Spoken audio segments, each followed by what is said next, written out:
this infusion has also been used with success. So again, using it topically. The fruits, that's the nuts, the Buckeye fruit, have been employed in the treatment of rheumatism and neuralgia, and also in rectal complaints and for hemorrhoids.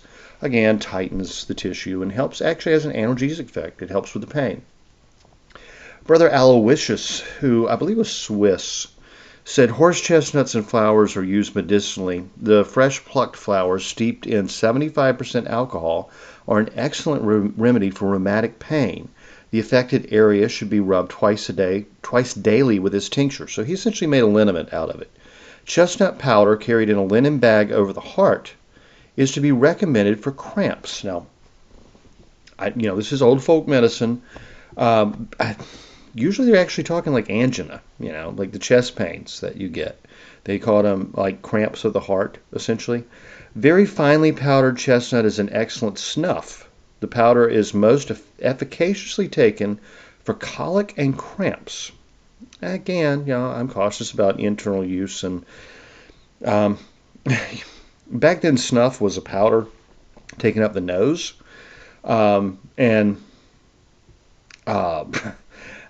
tried that once with some tobacco snuff, real dried out, like powdered, the way they used to do it in England, and that was remarkably unpleasant. So I don't think snorting powdered horse chestnuts is going to be a very good idea, to put it bluntly.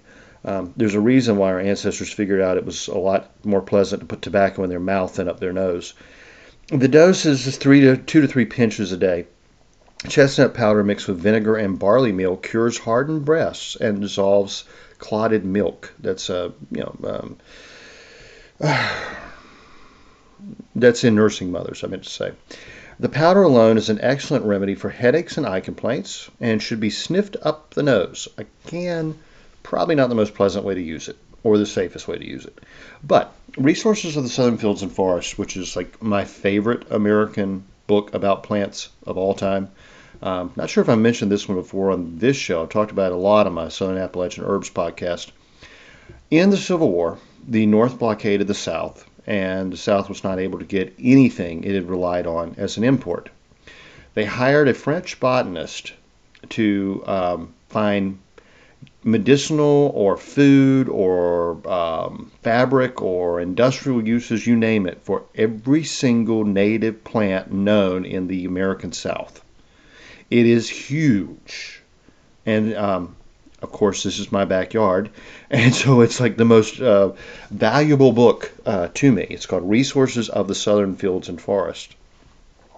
He said of Buckeye, that was Aesculus pavia, I think it's a red Buckeye, that he had found it in Greenville, South Carolina, Fairfield and Charleston, North Carolina, in the mountains.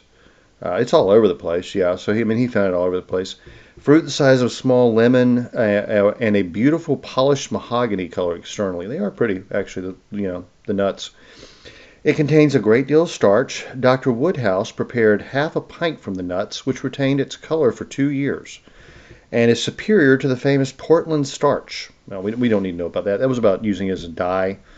It is said that washing from this is narcotic and poisonous. Dr. McDowell tried the powder of the rind and states that 10 grains were the equivalent of 3 of opium.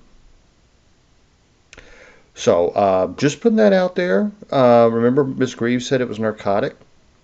In an emergency situation, maybe this is something we want to know about.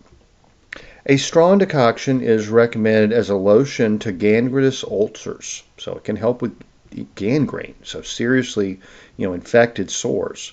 A strong decoction of the root is said to relieve toothache when laid in the mouth.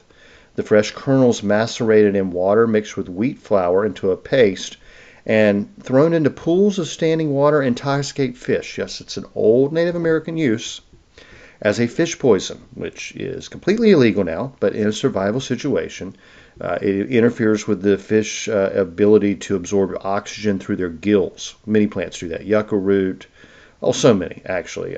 Be hard for me to list them all.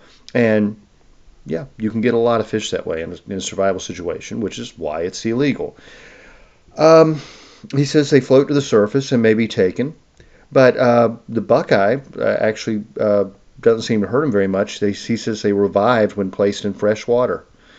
I am informed that large quantities were formerly caught this way in the swamps along the Santee River.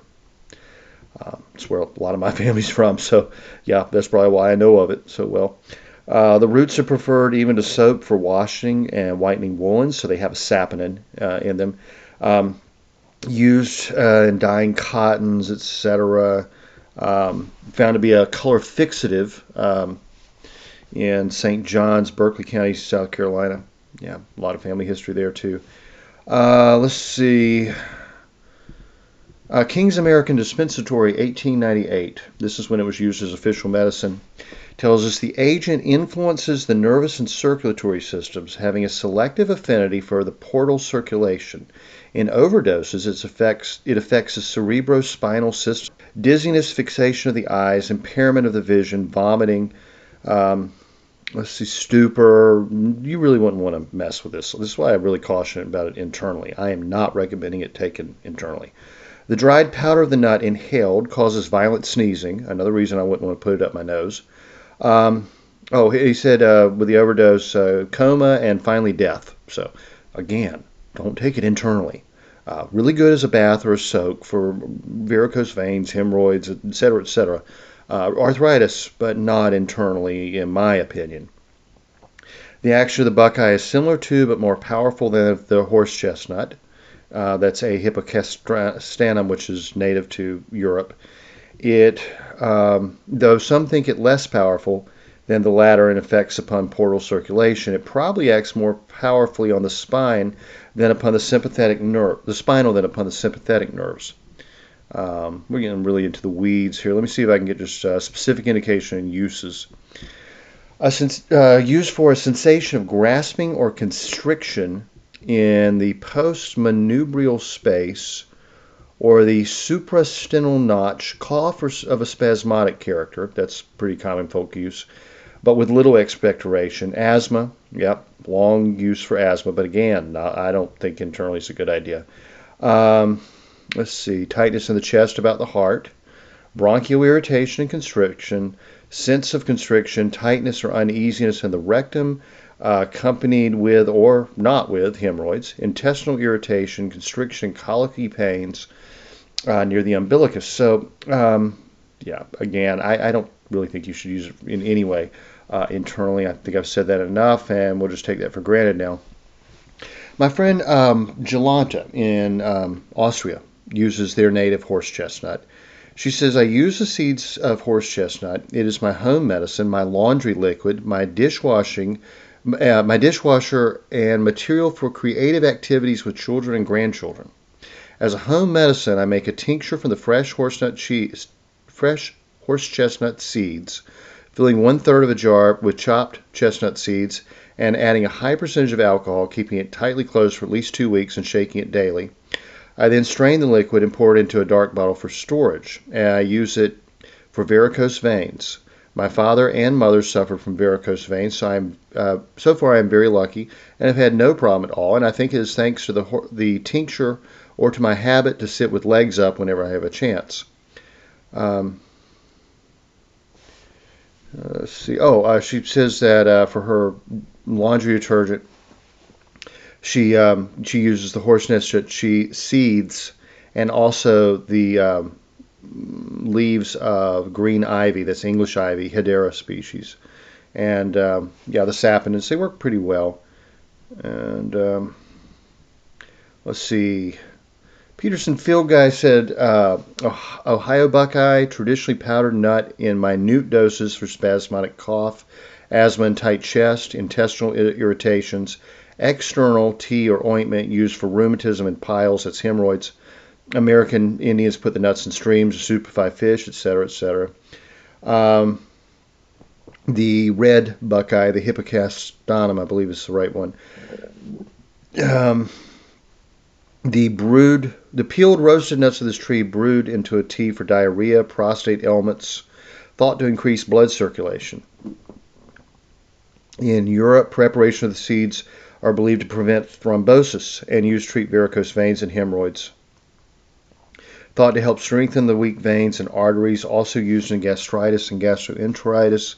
Leaf tea used for fevers. Flower tincture used for rheumatic joints. Bark tea is astringent, also used in malaria, dysentery, externally for lupus and skin ulcers.